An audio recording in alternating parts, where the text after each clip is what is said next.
warahmatullahi wabarakatuh. Salam kemanusiaan. Saya Elisa Febrianti dengan NIM 0306223127, Prodi Pendidikan Guru Madrasah Ibtidaiyah, Fakultas Ilmu Tarbiyah dan Keguruan. Izinkan saya untuk mengajak teman-teman semua mendiskusikan tentang kepalang merahan dengan tema donor darah. Nah, donor darah adalah tindakan sukarela di mana individu memberikan darahnya untuk digunakan dalam transfusi darah atau untuk keperluan medis lainnya. Proses ini tuh sering dilakukan di pusat-pusat donor darah, rumah sakit, atau melalui kampanye donor darah yang diorganisir oleh organisasi tertentu. Lalu apa sih manfaat donor darah itu? Manfaatnya itu yang pertama, setiap kantong darah dapat menyelamatkan hingga 3 orang dengan berbagai kondisi medis yang berbeda. Yang kedua, donor darah dapat membantu menjaga kesehatan jantung dan meningkatkan produksi sel darah baru. Dan yang ketiga, donor darah dapat menciptakan kesadaran akan pentingnya berbagi dan membantu sesama. Nah, jenis donor darah itu ada 3. Yang pertama itu donor darah utuh, yaitu donor memberikan seluruh komponen darah yang terdiri dari sel darah merah, sel darah putih, plasma, dan juga trombosit.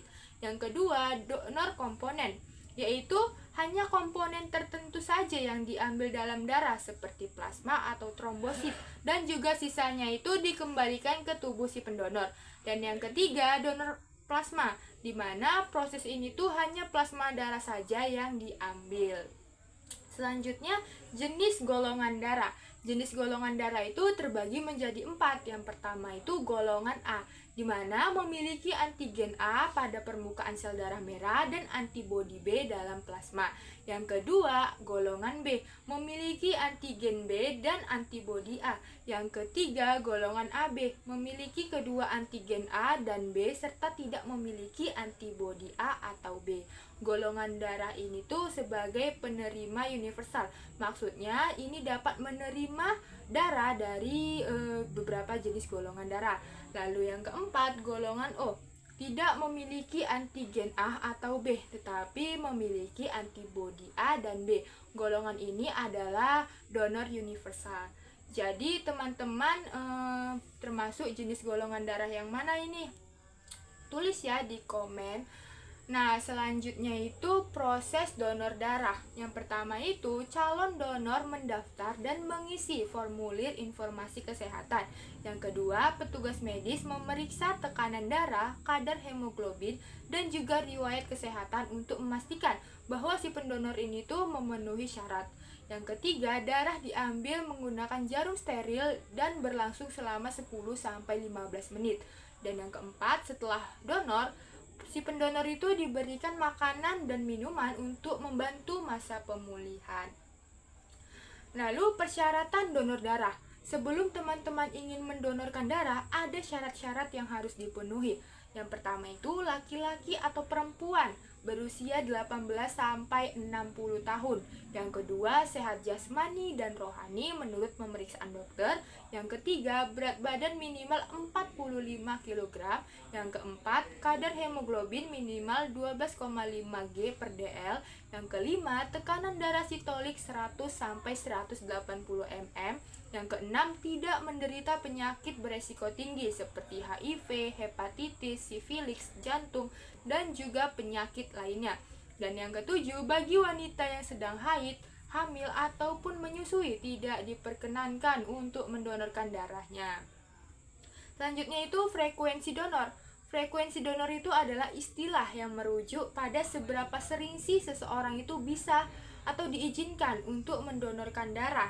Nah, itu tuh dibagi menjadi 3. Yang pertama itu frekuensi donor darah utuh, di mana dilakukan setiap 8 minggu atau 56 hari. Nah, ini tuh memberikan waktu bagi tubuh untuk memulihkan jumlah darah dan sel darah merah yang telah didonorkan. Yang kedua, frekuensi donor plasma, di mana dilakukan lebih sering, biasanya setiap 2 minggu atau 14 hari. Yang ketiga, frekuensi donor trombosit, biasanya dilakukan setiap 2-4 minggu. Selanjutnya itu kesadaran dan juga kampanye. Kesadaran dan juga kampanye itu tuh sangat penting untuk upaya meningkatkan pemahaman dan partisipasi masyarakat dalam kegiatan donor darah. Lalu tujuannya apa sih? Tujuannya itu untuk mendorong lebih banyak orang menjadi donor darah. Lalu untuk memberikan informasi tentang pentingnya donor darah, prosesnya dan juga manfaatnya bagi kesehatan individu. Yang ketiga, menghilangkan mitos atau kesalahpahaman yang dapat menghalangi orang untuk mendonorkan darah.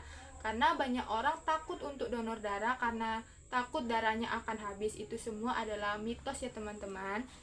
Selanjutnya, bagaimana sih caranya supaya kampanye ini tuh dapat berjalan lancar? Kita menggunakan strategi, bisa kita menggunakan platform media sosial untuk menyebarkan informasi, testimoni, dan juga mengajak masyarakat untuk berpartisipasi.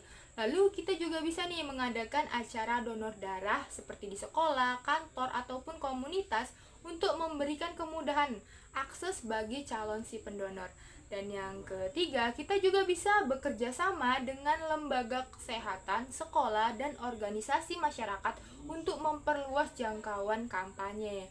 Baiklah teman-teman, sampai di sini saja diskusi kita pada hari ini. Terima kasih kepada teman-teman yang sudah menonton. Saya ucapkan terima kasih. Wassalamualaikum warahmatullahi wabarakatuh. Salam kemanusiaan.